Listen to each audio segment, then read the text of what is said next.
Ma'am कोई आपकी photo है जिसमें मेरी कई फोटो जोधबाग में हेरिटेज फेस्टिवल किया था मैंने, तो वहाँ पर कुछ सिस्टम नहीं था।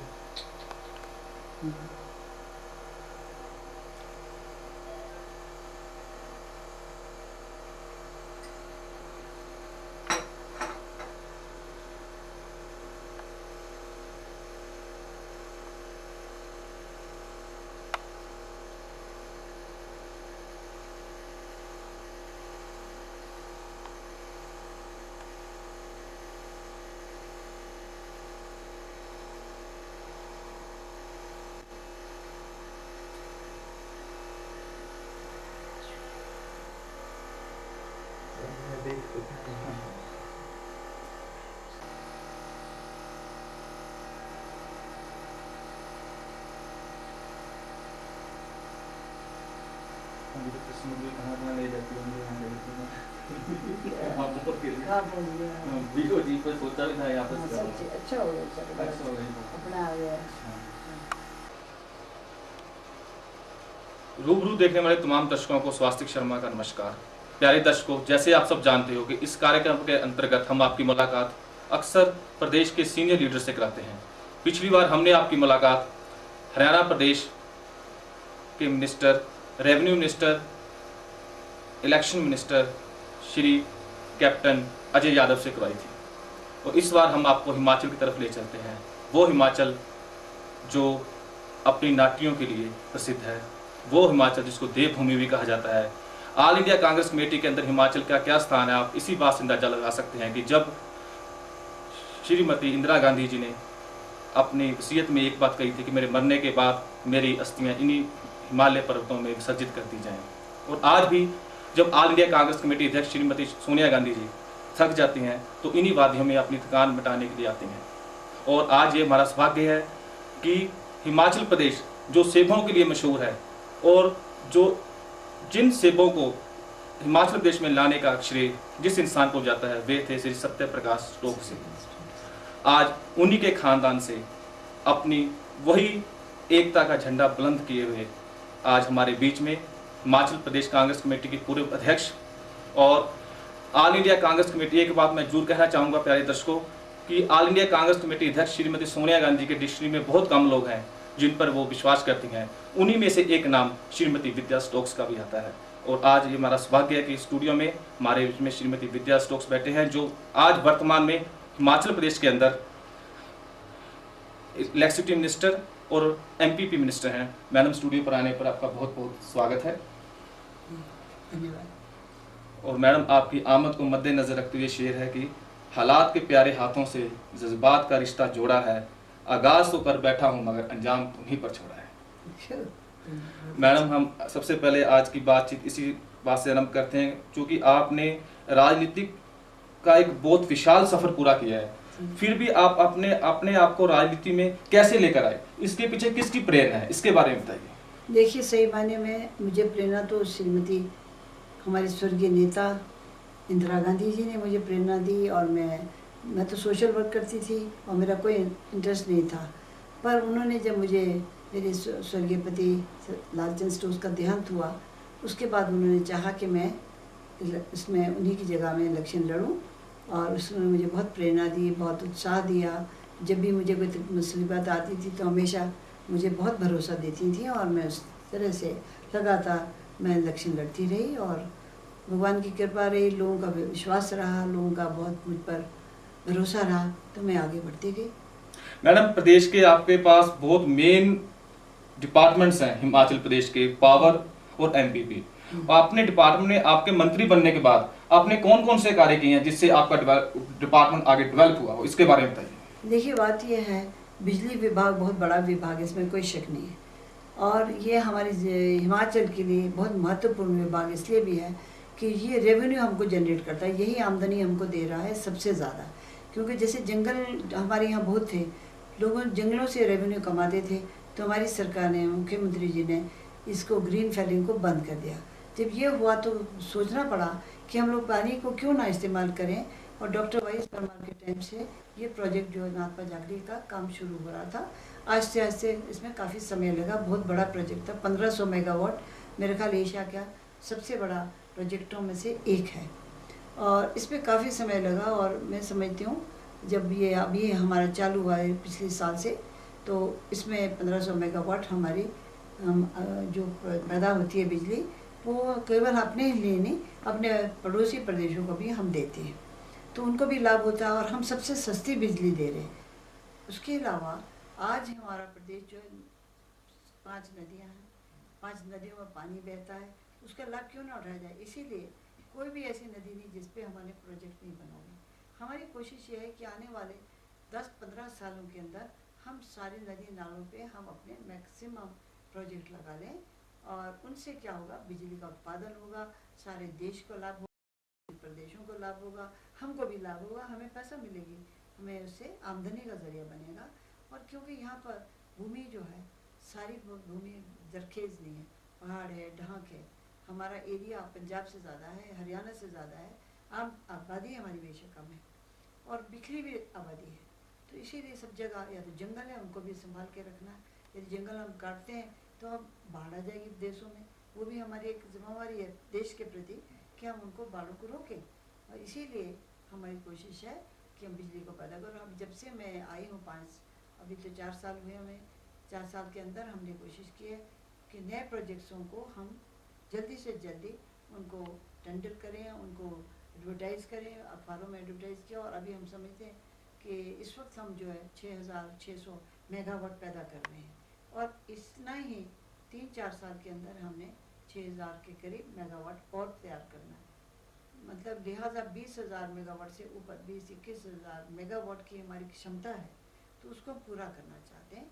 10 साल के अंदर अगर हम इस क्षमता को पूरा करेंगे तो देश का भी लाभ होगा, अपना भी लाभ होगा और इस पानी का भी हम पूरा इस्तेमाल। और मैडम सबसे पहले तो हम आपको मुबारकबाद देना चाहते हैं कि आपकी छत्र छाया के अंदर हिमाचल प्रदेश बिजली बोर्ड जो घाटे में चला था उसको बहुत ज्यादा मुनाफा हुआ। हाँ, ये तो मैं मानना पड़ेगा कि हम लोग जिस वक्त हम आए तो बहुत घाटा था, कई 100 का घाटा था।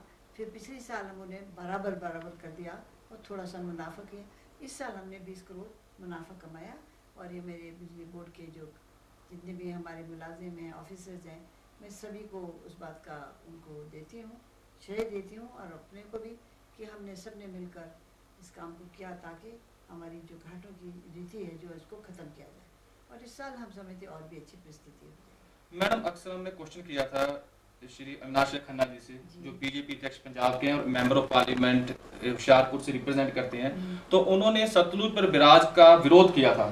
तो चूंकि ये हिमाचल से काफी नजदीक है, तो आप हमें बताइए कि इस मुद्दा अगर उठता है उस पर हिमाचल प्रदेश गवर्नमेंट की क्या प्रतिक्रिया, ये कहाँ स्टैंड करता है, इसके बारे में बताइए। देखिए, वो इसमें किसी को विरोध करने की तो कोई मतलब नहीं है। हम बैराज ऐसे ही तो नहीं बनाते, किसी पर्पज से बनाए, कोई मतलब से बनाएंगे जिससे लाभ हो, देश का लाभ हो। और ये बिजली हमारी घर की जायदाद नहीं है, सबकी है। जब हम पैदा करेंगे तभी तो हम बेचेंगे, यदि हम पैदा ही नहीं करें तो कैसे होगा। क्या होता है, जिस वक्त बाढ़ आती है, बरसात आती है, तो बहुत ज़्यादा नदी नाले इकट्ठे हो जाते हैं और जब छोटे छोटे नदी नाले, ऊपर चाइना बॉर्डर है, वहाँ से भी जो पानी आता है वो सब हमारे सतलुज में तेज़ी से आता है। और सतलुज जो है सबसे तेज़ दुनिया का एक सबसे बड़ा तेज़ दरिया है और इसमें खाइयाँ बड़ी हैं। तो जब आती है ज़ोरों से बारिश और ज़ोरों से बरसात आती है तो इतना सिल्ट जो मलबा होता है वो चला जाता है। तो जब वो जाता है तो हमारे प्रोजेक्ट सब बंद हो जाते हैं, ठप हो जाते हैं। और आप सोचिए 1500 मेगावाट जहाँ बिजली हमारी पैदा हो रही हो, उसके ऊपर आपको 10-10 दिन हमको शट डाउन करना पड़ता है। उससे बहुत नुकसान है, देश का नुकसान है, केवल हमारा नहीं, देश का नुकसान है। बिजली तो सबको चाहिए। आज अगर हम सस्ती बिजली दे रहे हैं, सारे भारत को सबसे सस्ती बिजली दे रहे हैं।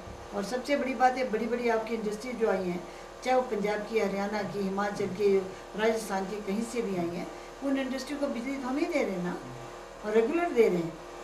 मैडम एक बात, तो इसीलिए बैराज के ऊपर उनको मुद्दा नहीं बनाना चाहिए। वो तो हमने मलबा को रोकने के लिए ये स्थिति पैदा करेंगे और हो सकता है हम एक ही बड़ा ना बनाए, हो सकता है 2 बनाने पड़ जाए। जैसी परिस्थिति होगी उसको किया जाएगा और वो देश के हित में होगा। मैडम आपकी बात से पूरी तरह से हम सहमत हैं। एक मैडम, हिमाचल प्रदेश के लोगों के अंदर एक आम धारणा है कि निचला हिमाचल उपला हिमाचल, इसके बारे में बताइए कि वाकई कोई ऐसा भी पक्षपात होता है जहाँ कोई डेवलपमेंट इक्वल तरीके से ऑल इंडिया कांग्रेस कमेटी की नज़र में निचला हिमाचल उपला हिमाचल क्या चीज़ है, इसके बारे में? देखिए, ये तो एक बनाने की बात है अब निचला ऊपर का क्या मतलब है? हम तो एक ही हैं। वो पहाड़ी इलाके पंजाब के हमारे बीच में शामिल हुए तो वो खुशी से शामिल हुए, ये सोच के भेदभाव से ना हम शामिल हुए ना वो शामिल हुए। उनके दिमाग में था हम भी पहाड़ी हैं, ये भी पहाड़ी हैं, तो पहाड़ी इलाके से भी इकट्ठे हुए, एक प्रदेश बना, बड़ा खुशहाल प्रदेश है। और हमें तो बड़ा गौरव है कि आज कांगड़ा, मीरपुर हमारे साथ है, ऊना हमारे साथ आया, कि कांगड़ा की तो अपनी अपनी एक हिस्ट्री है, एक इतिहास है कांगड़ा का। उसको कैसे हम छोटा माने और कैसे हम उसकी अवहेलना करें? बिल्कुल नहीं हो सकती। मैं कहती हूँ ये एक पॉलिटिकल इशू बना देते हैं। भारतीय जनता पार्टी को हो या कोई और पार्टी को हो, जब कोई मनचले लोग हैं जिनको कुछ कहना ही कहना है तो वो कहेंगे कि जी ये हमारे साथ ये होता वो होता। ऐसी कोई बात नहीं है और सबको बराबर की दृष्टि से देखा जाता है। जहाँ की जो चीज़ की ज़रूरत है वो वहाँ दिया जाए, जो हमारी ज़रूरत है हमें मिला, कोई बात नहीं। और उसी तरीके से डेवलपमेंट हो रही है। ये कहना आसान, बोलना आसान है, किसी को दोष दे दो वो तो अलग है, पर हमारा एक ही हमारा बात करने का ढंग, तरीका। और हमारा सबसे बड़ी बात है कि हमारे यहाँ पहाड़ में आपको कोई भिखमंगा नहीं मिलेगा, आपको कोई बिना घर का नहीं मिलेगा। कई देशों में आपको मिलता है, सड़कों में सोते, कांगड़ा में कहीं नहीं मिलेगा, हिमाचल में कहीं आपको एक भिखारी नहीं मिलेगा। अगर जो भिखारी आ रहे हैं सब बाहरों से आते हैं, देश से आते हैं, गर्मियों में भीख मांगने मंदिरों में पहुँच जाते हैं। हिमाचल का आदमी कोई भिखारी नहीं है। और मैडम एक बात और भी कहते हैं, रैली में मैक्सिमम वहीं पर हो रही है। अच्छा एक बात बताओ, जब सोनिया गांधी जी, जब मैं अध्यक्ष थी कुछ वर्ष पूर्व, तो सबसे पहली रैली मैंने कहाँ की? शाहपुर में, कांगड़ा में, क्योंकि हमें मालूम था कि कांगड़ा के लोगों में बहुत उत्साह है पार्टी के प्रति, उनको बिल्कुल समर्पित हैं वो लोग जैसे हम लोग हैं। एक ही बात है, कांगड़ा और शिमला एक ही बात है। तो हमने वहाँ सबसे पहले ये कि अभी श्रीमती सोनिया गांधी अभी आएंगे, तो अभी फिर भी कांगड़ा से, धर्मशाला से रैली शुरू की, क्योंकि हम मानते हैं कांगड़ा ही हमारा एक सबसे महत्वपूर्ण जिला है। मैडम अक्सर ये देखा जाता है कि हिमाचल प्रदेश के अंदर, हिमाचल प्रदेश ही नहीं किसी भी स्टेट के अंदर मेडिकल और एजुकेशन, ये दो ऐसे डिपार्टमेंट होते हैं जो प्रदेश के विकास की रीढ़ की हड्डी होते हैं। उसी तरह से आप देखें कि आपकी सरकार ने मेडिकल और एजुकेशन को डेवलप करने के लिए कौन कौन से कदम उठाए? देखिए, आप देखिए कोई भी जाओ, अब कोई भी प्राइमरी स्कूल है, हर 1.5-2 किलोमीटर पर हमारा प्राइमरी स्कूल है, जहाँ छोटे से छोटा बच्चा प्राथमिक शिक्षा जो है सबको मिल रही है। और हमारे सारे हिंदुस्तान में हिमाचल प्रथम आए हैं शिक्षा के स्तर पर। उसी तरह मेडिकल की बात करें, हमारी छोटी छोटी डिस्पेंसरी सब बड़ी बड़ी गांव में हैं, जो जैसे पंचायतों में, हर 2 पंचायत के पीछे हमारी इसकी वेटनरी डिस्पेंसरी भी हैं। ना खाली केवल इसकी हमारे आबादी के लिए, बल्कि जानवरों के लिए भी हमारे चिकित्सालय हैं। हर 2 पंचायत के पीछे एक डिस्पेंसरी हम लोग खोल रहे हैं, ये हमारी सिलसिला चल रहा है। तो इसीलिए उसमें भी, हेल्थ में भी हम नंबर 1 आए, शिक्षा में भी हम नंबर 1 आए सारे भारत में।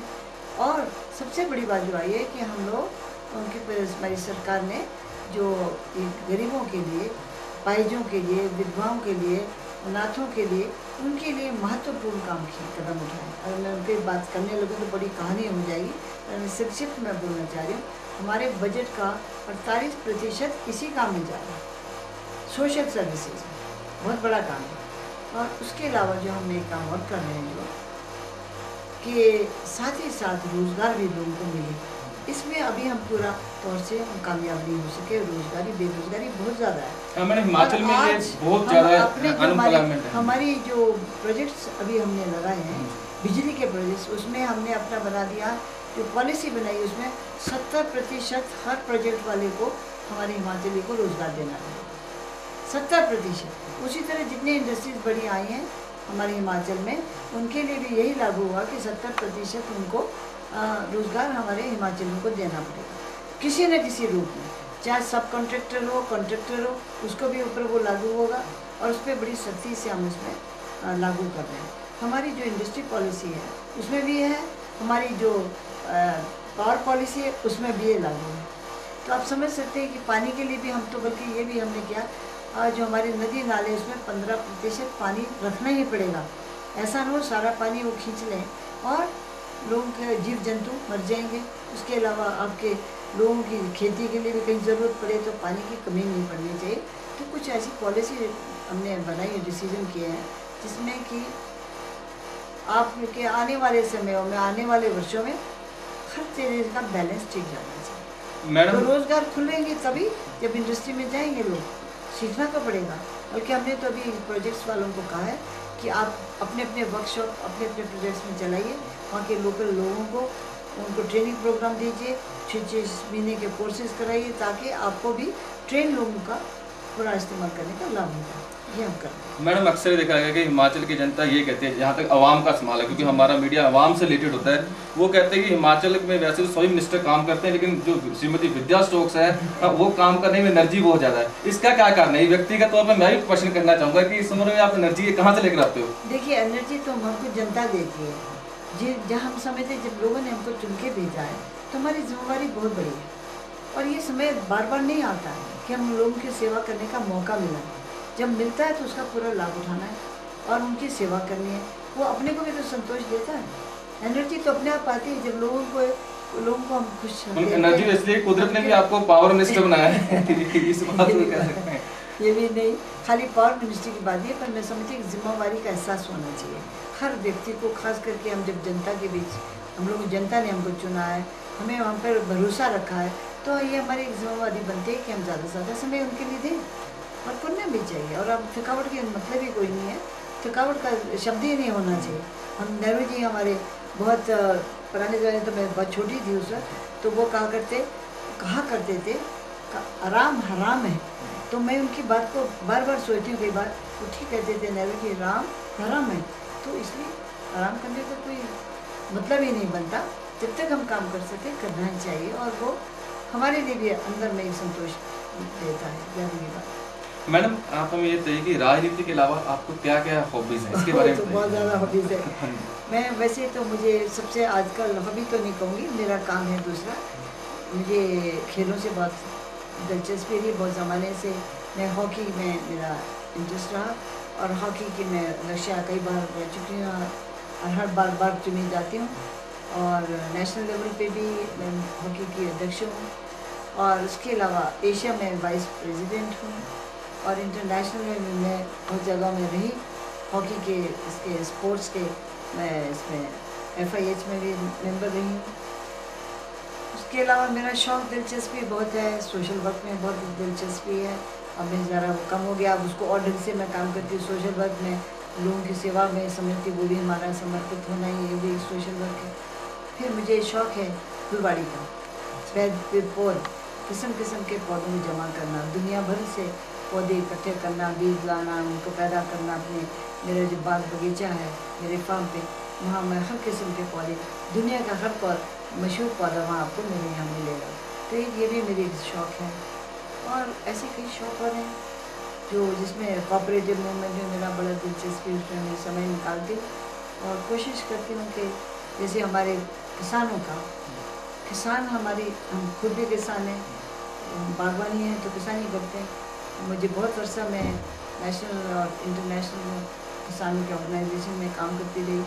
अब मैं इतनी तेज़ी से नहीं कर पा रही क्योंकि ज़्यादा समय मुझे राजनीति में लग जाता है। मैडम, अब आप हमारे न्यूज़ चैनल की तरफ से अपने हिमाचल प्रदेश के लोगों को और भारतवर्ष के लोगों को क्या मैसेज देना चाहिए? हिमाचल के लोग तो हम कहते हैं कि हमारा देवभूमि, जैसे हम कहते हैं, हमें देवभूमि नाम ही से नहीं खुश हो जाना चाहिए। जो उसका आचरण है देवी देवताओं का, उससे भी हमें कुछ शिक्षा लेनी चाहिए और हमारे मन में शांति होनी चाहिए। जैसे सारे जगह में अशांति है, झगड़े हैं, दंगे हैं, फसाद है, भेदभाव है, हमारे हिमाचल में बात नहीं, और उस भावना को हमें बनाए रखना है। यदि हम उस भावना को बनाए रखें तो हिमाचल एक स्वर्ग है। और देश के लिए मैं ये कहती हूँ कि सुंदर प्रदेश का आके आनंद उठाइए, और यहाँ पे जब आते हैं तो वैसे ही संतोष लेके जाइए जैसे हमारे लोग संतुष्ट हैं। और सबसे बड़ी बात है, जैसे वहाँ की आचरण को यहाँ पर मत लाएं। जो देशों में होता है, डाउरी जैसे होती है, डाउरी डेथ्स हो रही हैं, कहीं पे ऐसे ऐसे दंगे फसाद होते हैं, मर्डर होते हैं। अब यहाँ ऐसी जो प्रकृति है, इससे हमको बचना है। और यही मैं चाहूँगी कि जो भारत के लोग यहाँ आते हैं, अच्छी हमारे लिए अच्छी शुभ कामनाएं लाएं, हम शुभ उनको आशीर्वाद देंगे, मैं कह सकती हूँ। तो प्यारे दर्शकों, ये थे हमारे बीच में हिमाचल प्रदेश कांग्रेस कमेटी के पूर्व अध्यक्ष और हिमाचल के वर्तमान सरकार के अंदर ऊर्जा मंत्री और एमपीपी मिनिस्टर श्रीमती विद्या स्टोक्स। और अगले हफ्ते हम आपकी मुलाकात एक और मौजूद शख्सियत से कराएंगे। और इनके बारे में एक बात मैं जरूर कहूँगा व्यक्तिगत तौर पर कि जो नेहरू जी का सपना था, जो श्रीमती इंदिरा गांधी जी का सपना था, जो आज नारा ऑल इंडिया कांग्रेस कमेटी अध्यक्ष श्रीमती सोनिया गांधी जी ने दिया है कि गरीबी हटाओ, उस गरीबी हटाने के लिए उस गरीबी को हटाने के लिए पूर्ण रूप से वचनबद्ध हैं। और मैडम स्टूडियो पर आने पर आपका एक बार फिर से बहुत बहुत धन्यवाद है, दिल से धन्यवाद करता हूं। और ये उम्मीद करता हूं कि जो उम्मीदें ऑल इंडिया कांग्रेस कमेटी अध्यक्ष श्रीमती सोनिया गांधी जी ने आप पर लगाई हैं, परम पिता परमात्मा आपको उसमें दिन दुगनी रात चौगुनी तरक्की करे और आप उनकी उम्मीदों पर बहुत खरे उतरो। इसी के साथ एक बार फिर आपका स्टूडियो पे आने पर बहुत बहुत धन्यवाद। नमस्कार।